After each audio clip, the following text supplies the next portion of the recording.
الحمد للہ رب العالمین والصلاة والسلام علی رسولہ الکریم، اما بعد فاعوذ باللہ من الشیطان الرجیم، بسم اللہ الرحمن الرحیم۔ قال اللہ تبارک و تعالی فی الکلام المجید، انا نحن نحیی الموتى ونکتب ما قدموا وآثارهم وکل شیء احصیناہ فی امام مبین۔ آمنت باللہ صدق اللہ العظیم وبلغناہ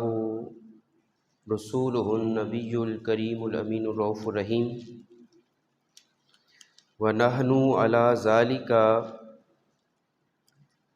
لمن الشاہدین والشاکرین والحمد للہ رب العالمین۔ قال اللہ تبارک و تعالی فی شان حبیبہ مخبرا وعامرا،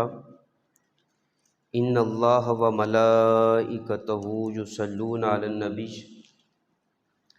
یا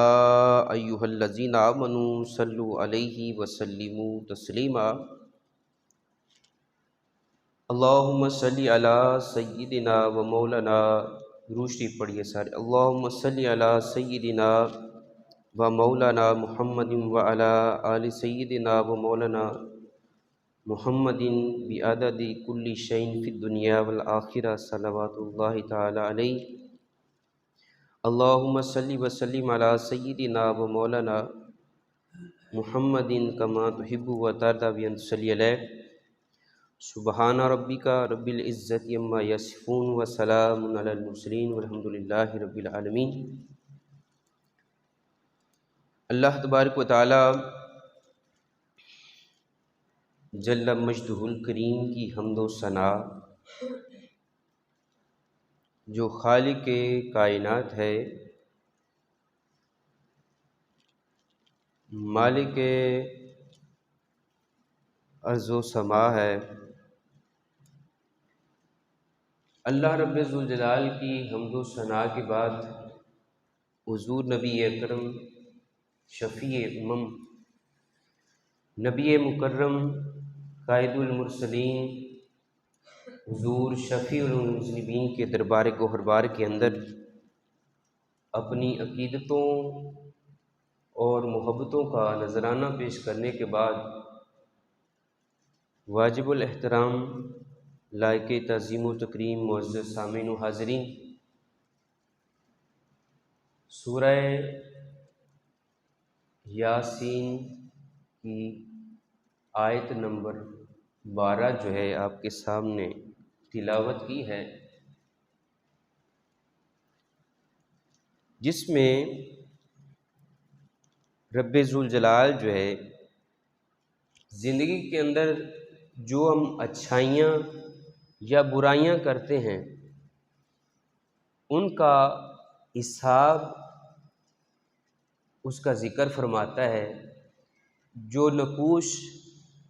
ہمارے صحیح رستوں کی طرف بڑھتے ہیں، اللہ تعالیٰ اس ایک ایک نقش کو، اس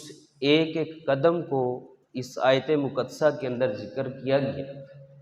کہ اللہ اس کو شمار کرتا ہے۔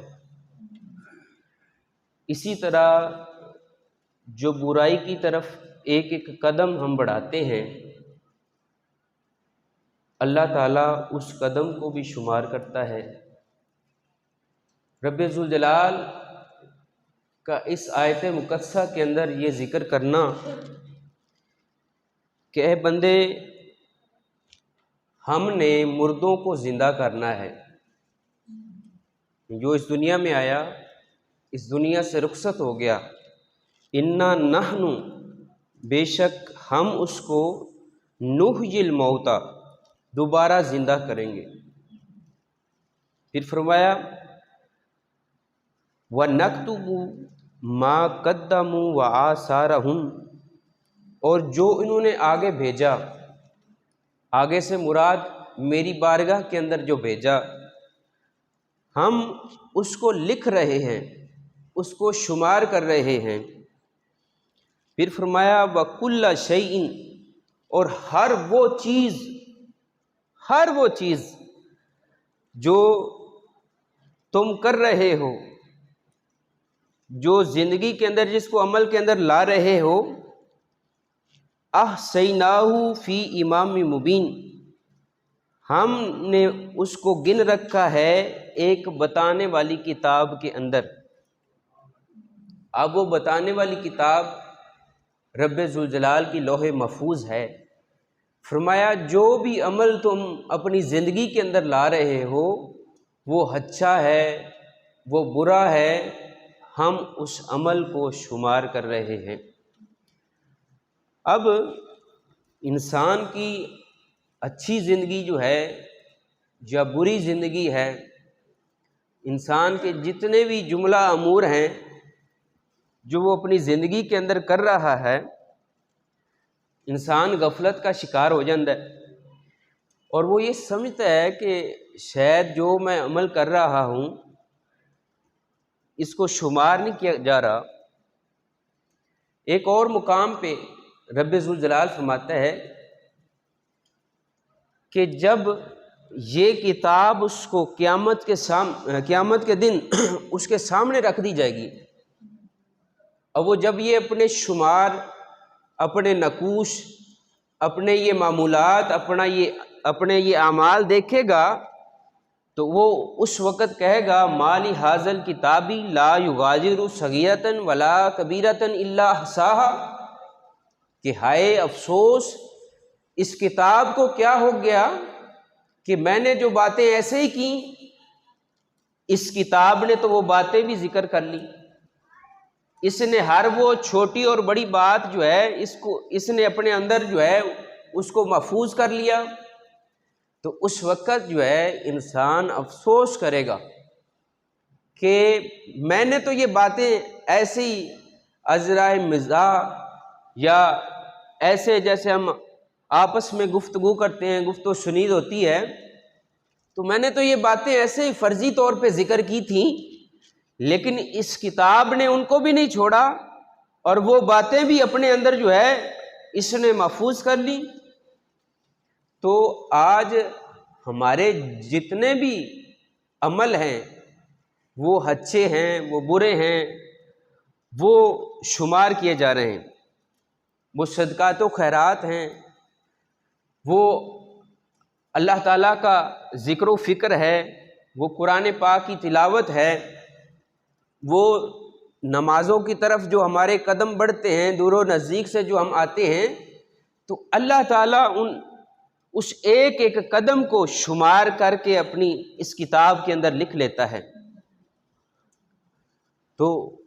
یہ جو ہے سارے کا سارا اجر اور سارے کا سارا جو گناہ ہے، اللہ تعالیٰ اس کو شمار کر رہا ہے اپنی کتاب کے اندر۔ اور یہ آیت مقدسہ جو ہے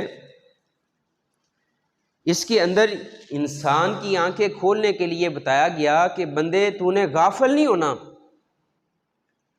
اور یہ ایک عقیدہ بھی ہے، دنیا کے اندر کچھ ایسے لوگ بھی ہیں جو یہ عقیدہ رکھتے ہیں کہ بس مر گئے تو فنا ہے، اس کے بعد بقا ہے نہیں، اس کے بعد کوئی حساب و کتاب نہیں، اس کے بعد کوئی زندگی نہیں۔ لیکن رب ذوالجلال اس آیت مقدسہ کے اندر اس عقیدہ آخرت کو بھی ذکر کر رہا ہے، اور بتا رہا ہے کہ اگر معاملہ ایسا ہو، یہاں پہ جو ظلم و ستم ہو رہا ہے، کئی لوگوں کے حق مارے جا رہے ہیں، کئی لوگوں کے ساتھ زیادتی ہو رہی ہے، کئی لوگوں کی حق تلفی کی جا رہی ہے، تو اگر جو ہے وہ لوگ ایسے ہی ان کے اوپر ظلم و ستم ہوتا رہے، ان کو یہاں پہ انصاف نہ ملے، تو پھر ان کی زندگی تو پھر ایسے ہی گزر گئی۔ تو فرمایا کہ یہ دار العمل ہے۔ اب اس دار العمل کو آگے جو ہے پھر جو آپ نے یہاں پہ بونا ہے اس کا اجر میں نے آپ کو دینا ہے۔ اس کے ثمرات آپ کو ملنے ہیں، اس کے فوائد جب میری بارگاہ کے اندر آ کر کے پہنچو گے تو پھر میں تمہیں جو ہے وہ لوٹاؤں گا۔ جو فصلیں تم نے بوئیں اب ان کے فوائد تمہیں حاصل ہوں گے، لیکن کب؟ جب میرے قرب خاص کے اندر آؤ گے۔ تو جو صدقہ، جو خیرات، جو نیکی، جو بھلائی اور جو کئی ہوئی اچھی بات بھی صدقہ ہوتی ہے۔ اچھی بات منہ سے نکالنا جو کسی کے دل کو خوش کر دے، کسی کے دل کو سرور دے دے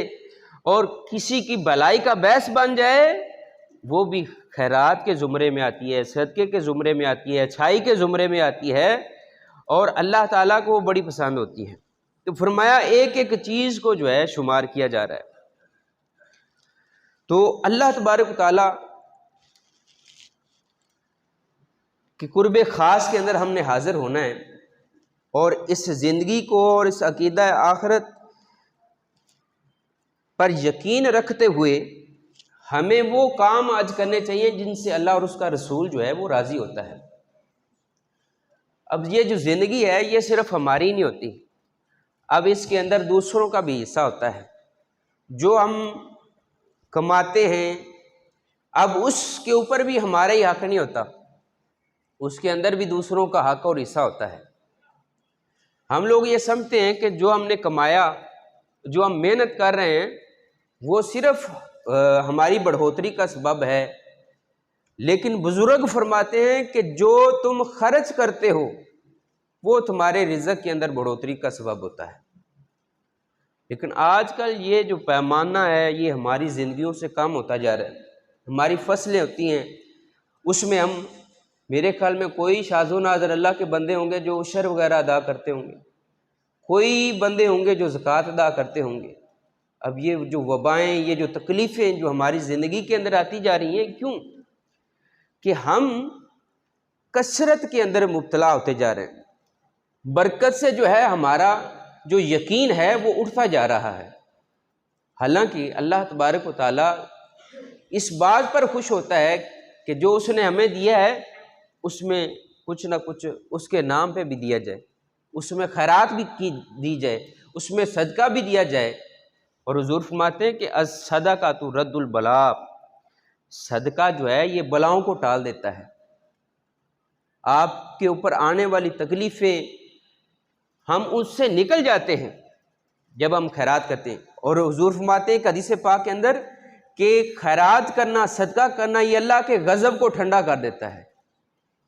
انسان کی زندگی تھوڑی سی ہوتی ہے، ڈاکٹر کہہ رہے ہوتے ہیں ہفتہ ہے، 2 ہفتے ہے، لیکن جب انسان اس رستے پر چل پڑتا ہے تو اللہ تعالیٰ اس کی زندگی کے اندر سالوں اضافہ کر دیتا ہے۔ اب اس حدیث پاک کا یہ مفہوم ہے کہ اللہ تعالیٰ جب انسان صلہ رحمی کرنا شروع کر دیتا ہے اور یہ خیرات جو ہے اپنے مال سے نکالنا شروع کر دیتا ہے تو اللہ تبارک و تعالیٰ جل مجد الکریم ایسے بندے کی زندگی کے اندر جو ہے وہ برکتیں ڈال دیا کرتا ہے۔ اور دوسری صرف یہ آیت موضوع سخن بنانے کا مقصد کہ اس کے اندر اللہ تعالیٰ نے عقیدہ آخرت کا بھی ذکر کیا ہے، جہاں پہ خیرات کا ذکر کیا ہے، اس کو شمار کرنے کا ذکر فرمایا ہے، تو خاص طور پہ اس لیے اس کو میں نے جو ہے سب سے پہلے رکھا۔ لیکن قرآن پاک کے کئی مقامات پر، ایک نہیں سینکڑوں مقام ہیں جہاں پہ اللہ تعالیٰ خرچ کرنے کا ذکر فرماتا ہے، صدقہ و خیرات کا جو ہے ذکر فرماتا ہے، اور فرماتا ہے کہ جب تم ایک دیتے ہو، اللہ تعالیٰ نے اس کی مثال بیان فرمائی کہ ایک دانہ زمین کے اندر بویا جاتا ہے اور رب ذوالجلال جو ہے اس سے کئی بالیاں نکالتا ہے اور ہر بالی سے 100 دانے نکلتے ہیں۔ تو فرمایا اسی طرح جب تم ایک دیتے ہو تو اللہ تبارک و تعالیٰ اس کا بدلہ تمہیں سینکڑوں میں عطا کرتا ہے۔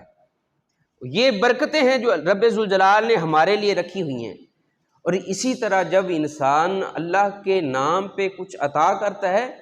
تو اللہ تعالیٰ اس بندے کی عمر کے اندر بھی اور اس کے رزق کے اندر بھی جو ہے آگے حدیث پاک سے پتہ چلے گا کہ برکت ڈال دیا کرتا ہے۔ اور حضور نبی کریم صلی اللہ علیہ وآلہ وسلم آپ سورہ تکاثر کی تلاوت فرما رہے تھے، حضرت مطرف رضی اللہ تعالی عنہ آپ اس حدیث پاک کے راوی ہیں، آپ تشریف لائے تو فرمایا کہ نبی رحمت صلی اللہ علیہ وآلہ وسلم تلاوت فرما رہے تھے کہ الہاکم التکاثر حتی زرتم المقابر، کہ انسانوں کو کثرت نے ہلاک کر دیا۔ کس چیز کی کثرت نے؟ مال کی کثرت نے ان کو ہلاک کر دیا۔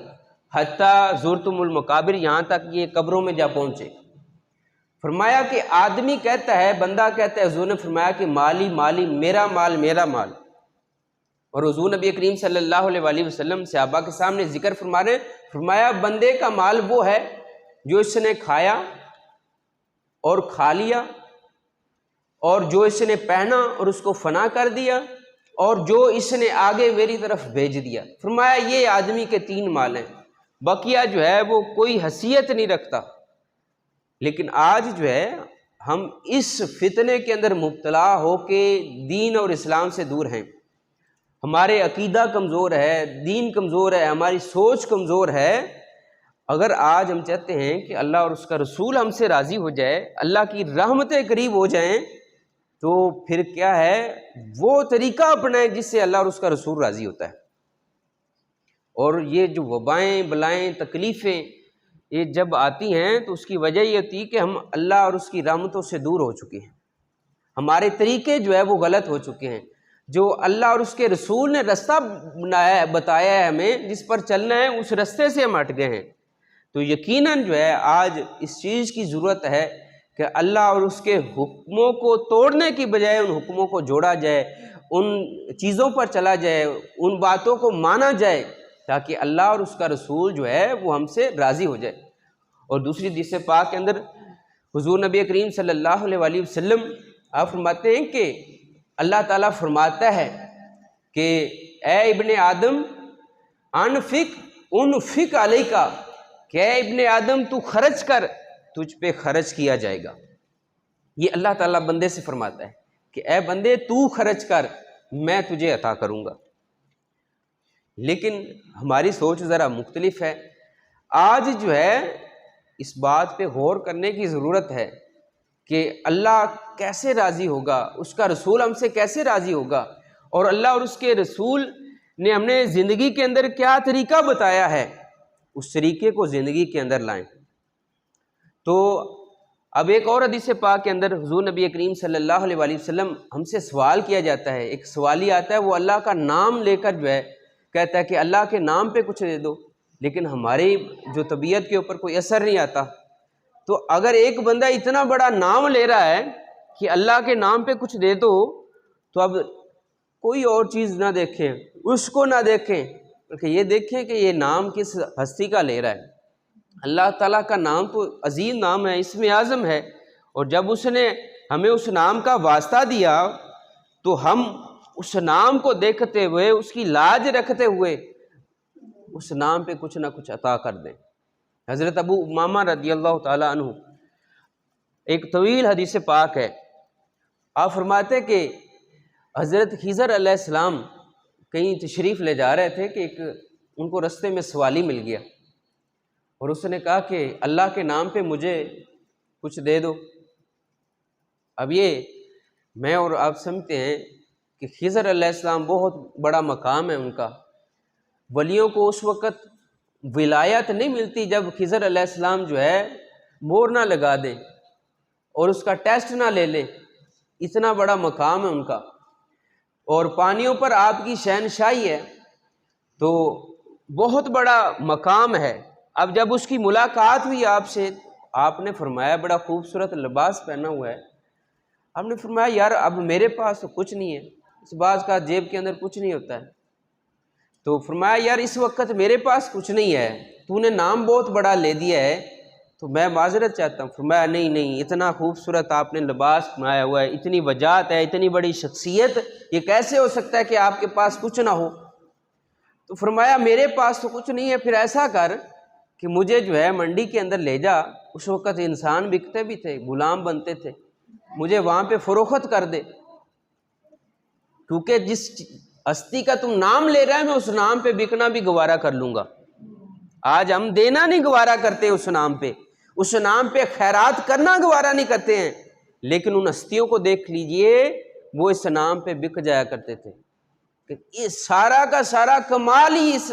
اس نام کے لیے تو آئے ہیں اس دنیا کے اندر، تو اس نام کے لیے کچھ نہ دیا جائے تو پھر کیا ہے؟ یہ تو نہ کہتے کہ کل ان صلاتی و نسکی و محیای و مماتی للہ رب العالمین، کہ زندگی کے اندر جینا مرنا دینا لینا سب کچھ ہے اسی کے لیے، اسی نام کے لیے، تو پھر اس نام سے بھاگے کیوں؟ اور جب اس نام کے لیے ہم سے کچھ طلب کرے تو پھر کیوں نہ دیا جائے؟ وہ لے گیا، وہ حیران ہو گیا کہ یقیناً آپ اس نام کے لیے بک جائیں گے۔ نے کہا یار لے چل، میری زبان پہ یقین تو کر۔ وہ منڈی کے اندر لے گیا، آپ بک گئے۔ اب جو لے کے جانے والا تھا وہ بھی بڑا اچھا آدمی تھا، وہ لے گیا اور گھر کے اندر ایک کونے کے اندر آپ کو فرمایا کہ یہ آپ کی رہائش ہے، ادھر آپ رہیں۔ کئی دن گزر گئے تو حضرت خضر علیہ السلام آپ فرماتے کہ یار میں تیرا غلام ہوں، تو مجھ سے کوئی کام ہی نہیں لیتا ہے۔ بڑی طویل حدیث پاک ہے، آقا علیہ السلام یہ صحابہ کو بتا رہے ہیں، یہ حضور نے صحابہ کو بتایا کہ خضر علیہ السلام اللہ کے نام پہ اس انداز کے ساتھ بک گئے، تو فرمایا کہ آپ کے لائق کوئی کام ہی نہیں ہوتا جو آپ سے کرایا جائے۔ فرمایا نہیں، میں تیرا خادم ہوں، تیرا غلام ہوں، مجھ سے کام لیا کر توں۔ تو فرمایا اچھا آپ ایسا کریں کہ میں جا رہا ہوں، آپ اس مقام پہ اس جگہ پہ ایک کمرہ بنا دیں۔ اب اس نے ایک ایسا کام دیا کہ یہ ان سے ہوگا ہی نہیں۔ اب جب وہ شام کے وقت واپس آیا تو وہ کمرہ تیار ہو چکا تھا، وہ جو اس کا مطالبہ تھا وہ پورا ہو چکا تھا۔ اب وہ خیر اسی طرح کچھ دن گزرے، وہ بڑے مشکل کام دیتا رہا، وہ پورے ہوتے رہے۔ ایک دن وہ آپ کے پاس بیٹھ گیا اور کہتا ہے آپ مجھے بتائیں آپ کون ہیں؟ کہا میں عام سا بندہ ہوں، میں کون ہوں؟ اب اس نے بھی وہ اللہ کا نام دے کر کہا کہ میں آپ کو اللہ کا نام کا واسطہ دے رہا ہوں، آپ مجھے بتائیں آپ کون ہیں؟ آپ کوئی معمولی شخصیت نہیں ہے، آپ کے پاس تو اللہ کے جو ہے کن کی طاقتیں ہیں۔ میں اتنا مشکل کام آپ کو دے کے جاتا ہوں اور جب واپس آتا ہوں تو وہ مکمل ہوتا ہے، تو آپ کوئی معمولی شخص نہیں ہے، یہ عام بندہ ایسا نہیں کر سکتا ہے۔ اس نے کہا کہ میں اللہ کا ایک برگزیدہ بندہ جو ہے خضر علیہ السلام جو ہے اس نام سے مجھے یاد کرتے ہیں۔ تو اب اس وقت وہ آپ کے قدموں میں گر گیا، کہا حضور مجھ سے پھر بہت بڑی غلطی ہوئی۔ کہا یہ غلطی نہیں ہے، وہ اللہ کا نام دے کے جو ہے مجھ سے مانگ رہا تھا، میرے پاس کچھ نہیں تھا، تو میں اس نام پہ بک گیا۔ اس نام پہ بکنے کا مزہ ہی کچھ اور ہے، تو نے مجھے خرید لیا۔ اب میں تیرا خادم تھا، تیرا کام کرنا جو ہے میری ذمہ داری تھی، تو اس لیے جو ہے اس میں تجھے کوئی دوش نہیں ہے۔ تو فرمایا، وہ کہتا ہے کہ اب میرے لیے کیا حکم ہے؟ آپ نے فرمایا اب مجھے آزاد کر دو، کیونکہ اب تجھے معلوم ہو چکا ہے کہ میں کون ہوں، تو اب وہ آزاد کر دیتا ہے آپ کو۔ تو اب اس میں آقا علیہ السلام نے جو صحابہ کو بتایا یہ کہ اللہ کا نام جو ہے یہ کوئی معمولی نام نہیں ہے، یہ اسم اعظم ہے، اتنا بڑا نام ہے۔ اب اس نام پہ کوئی سوال کرے اور ہم توجہ بھی نہ کریں تو پھر ہماری زندگی جو ہے یہ ہے کس کی؟ اس اللہ کی تو ہے، اسی کی دین ہے، اسی نے ہر چیز عطا کی ہے۔ اب اس کا نام لے کر ہم سے کو کہہ کہ یار 10 روپے دے دے تو دے دیجئے، یہ نہ کہو کہ یار یہ ہے یا وہ ہے یا معاف کر۔ لیکن سیدنا امام حسین رضی اللہ تعالیٰ عنہ آپ کا قول ہے، آپ نے فرمایا کہ جو آپ کے دروازے پر آیا ہے نا اس کو نہ دیکھو، یہ گھوڑے پر سوار ہو کے آیا ہے، یہ کیسے آیا ہے، یہ اس کی شخصیت کیسی ہے، یہ تندرست اور توانا ہے اس کے پاس۔ آپ نے فرمایا وہ تمہارے پاس گھوڑے پر سوار ہو کر بھی آئے نا تو اس کو عطا کر دو، یہ نہ دیکھو کہ اس کے پاس اتنی خوبصورت سواری ہے، اللہ تعالیٰ نے اس کو توانائیاں دی ہوئی ہیں، صحت دی ہوئی ہے، تندرستی دی ہوئی ہے، فرمایا یہ دیکھو کہ یہ تمہارے پاس ہاتھ پھیلا کر آیا ہے، جھولی پھیلا کر آیا ہے۔ اور حضور فرماتے ہیں کہ الید العلیاء خیر من ید السفلی، فرمایا اوپر والا ہاتھ نیچے والے ہاتھ سے بہتر ہے۔ جو ہاتھ دینے والا ہے نا وہ اللہ کو بڑا محبوب ہے، اور جو لینے والا ہے تو اس نے وہ تمہارے سامنے پھیلا دیا ہے، اب اس کو خالی نہ بھیجو، اس کو کچھ نہ کچھ عطا کر دو۔ اگر نہیں ہے تو پھر فرمایا کہ پھر اس سے جو ہے اچھے ادب کے ساتھ جو ہے اس سے معذرت کر لو۔ اور یہ تو فرمایا کہ یہ صرف دین لین یہی صدقہ نہیں ہے، حضور فرماتے کہ سبحان اللہ، الحمدللہ، استغفر اللہ، لا الہ الا اللہ، ولا حول ولا قوت الا باللہ العلی العظیم، فرمایا یہ پڑھنا بھی صدقہ ہے، اچھی بات کہنا بھی صدقہ ہے، کسی کو اچھا مشورہ دینا بھی صدقہ ہے، اور کسی سے اچھی گفتگو کرنا بھی صدقہ ہے، کسی کو اچھے انداز کے ساتھ بٹھانا اور کسی کے لیے تکلیفوں کو دور کر دینا، یہ ساری کی ساری چیزیں جو ہے صدقات کے اندر شمار ہوتی ہیں۔ اور فرمایا ایک حدیث پاک کے اندر کہ جب تم سبحان اللہ، الحمدللہ، ولا الہ الا اللہ، واللہ اکبر، ولا حول ولا قوت الا باللہ العلی العظیم پڑھتے ہو، فرمایا کہ سمندر کے اندر ایک فرشتہ جو ہے جب تم سبحان اللہ پڑھتے ہو تو وہ اپنے پروں کو پھیلا دیتا ہے، جب الحمدللہ کہتے ہو تو وہ پرواز کرنا شروع کر دیتا ہے، اور جب تم ولا الہ الا اللہ واللہ اکبر کہتے ہو تو وہ ہوتا زن ہوتا ہے، اور جب تم ولا حول ولا قوت الا باللہ العلی العظیم کہتے ہو تو وہ سمندر سے نکل کر اپنے پروں کو جھاڑتا ہے، اور فرمایا جب وہ پروں کو جھاڑتا ہے اللہ تعالیٰ ان سے 70,000 فرشتوں کو پیدا فرماتا ہے، اور فرمایا کہ وہ فرشتے جو ہے تمہارے لیے جو ہے مغفرت کی دعا کرتے رہتے ہیں۔ تو ہر اچھا کلمہ جو ہے ہم منہ سے ادا کرتے ہیں، اللہ کی بارگاہ کے اندر وہ بھی صدقہ بن جاتا ہے، اچھی بات صدقہ بن جاتی ہے، کچھ دیتے ہیں تو وہ بھی صدقہ بن جاتا ہے۔ تو میرے بھائی اب یہ ذکر کرنے کا مقصد یہ ہے کہ اللہ تعالیٰ نے جو ہمیں عطا کر رکھا ہے اس کے اندر صرف ہمارا حق ہی نہیں ہے، ہمارے آس پاس بے شمار ضرورت مند لوگ ہوتے ہیں۔ اب ہم جہاں پہ محسوس کرتے ہیں کہ اس بندے کی مدد کرنے کی ضرورت ہے اس کی مدد کی جائے، اور یہی نہیں کہ اس مال کو ہوا نہ لگنے دی جائے، اس کو بس بند کر کے رکھا جائے۔ اور فرمایا کہ جب تم خرچ کرتے ہو اللہ تعالیٰ اس کے اندر برکتیں ڈال دیتا ہے۔ اور کتاب العبر کے اندر جو ہے امام ابن جوزی رحمۃ اللہ علیہ نے ایک بات ذکر فرمائی ہے، آپ فرماتے ہیں کہ اسفان کا ایک بہت بڑا رئیس تھا، کتاب العبر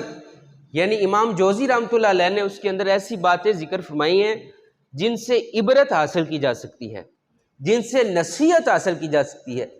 اتنی جو ہے پیاری کتاب ہے، اس کے اندر یہ بات آپ ذکر فرماتے ہیں۔ اور اس بات کو میں نے کئی اور کتابوں کے اندر بھی پڑھا، حجت اللہ علی العالمین کے اندر پڑھا، اسی طرح جو ہے علامہ محدث ابن صفوری کی ایک کتاب ہے اس کے اندر بھی پڑھا، بہت ساری کتابوں کے اندر یہ بات ذکر ہے۔ آپ فرماتے ہیں کہ رئیس اور اس کی بیوی جو ہے گھر کے اندر بیٹھے ہوئے تھے، کھانا کھانے لگے تو ایک سوالی جو ہے وہ دروازے پر آ گیا اور اس نے آ کر کے صدا لگائی کہ اللہ کے نام پہ، وہی نام اللہ کا عظیم نام، اللہ کے نام پہ کچھ عطا کر دو۔ اب یہ جو رئیس ہے اسے نے کہا کہ بیگم یہ جتنا بھی دسترخوان لگا ہوا ہے نا یہ سارا کا سارا اٹھا کر کے اس فقیر کو دے دو، یہ دل کے اچھے ہونے کی بھی علامت ہے اور پھر بہت اچھے ہونے کی علامت ہے۔ کچھ چند چیزیں بھی دی جا سکتی ہیں، لیکن کچھ اچھے لوگ ایسے بھی ہوتے ہیں کہ جن کا انداز ایسا ہے کہ پھر بنا لیں گے، یہ دے دو ان کو۔ اب اس نے یہ ساری کی ساری چیزیں اٹھائیں اور اس فقیر کو جا کر دینے لگیں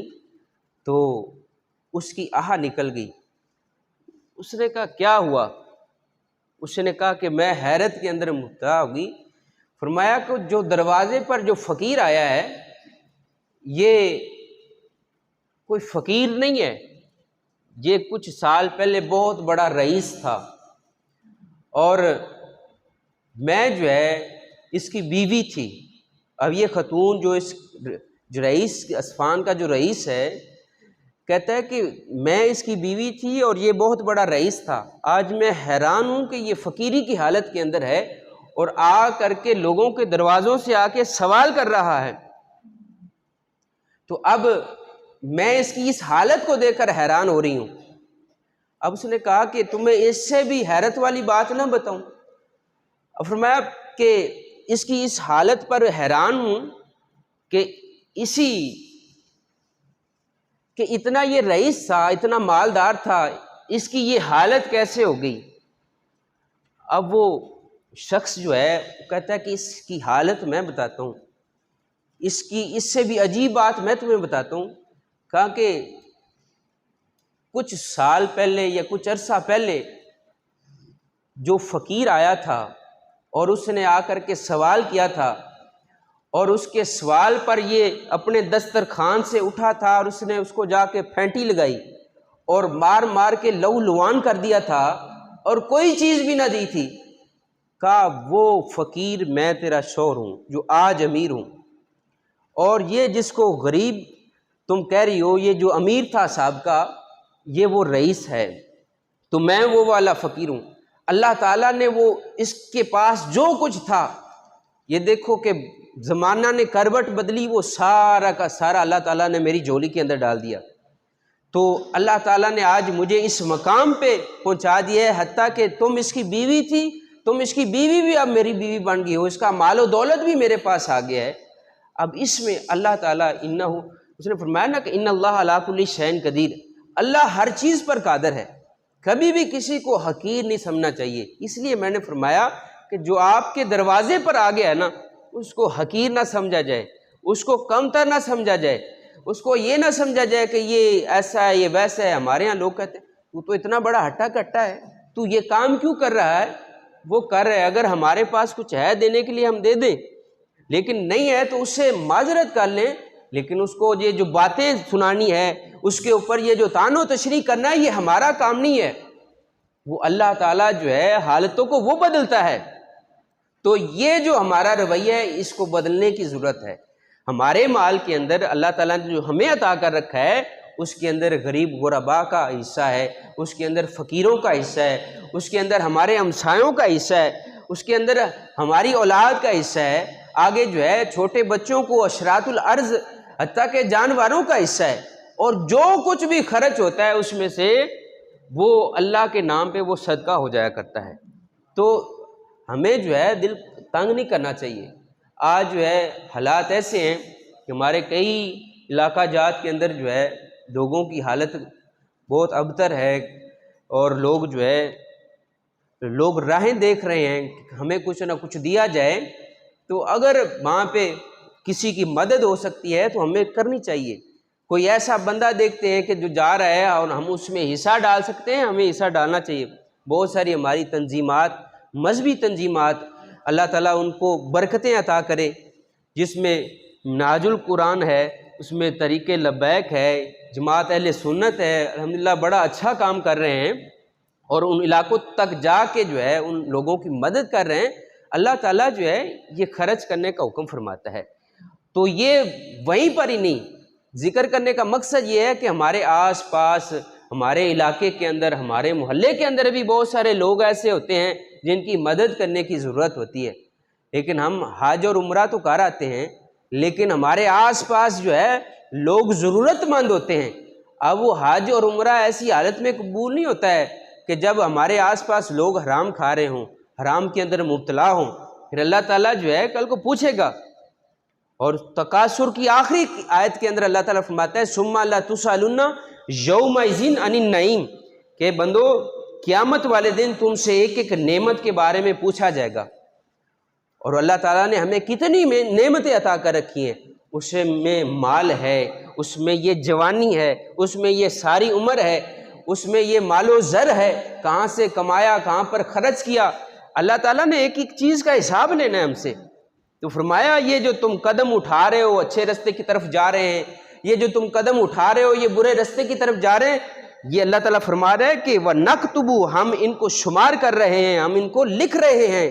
جو تم اچھائی کے رستے کی طرف جا رہے ہو، صدقہ خیرات کر رہے ہو، لوگوں کے آنسوؤں کو صاف کر رہے ہو، ہم ان کو بھی شمار کر رہے ہیں۔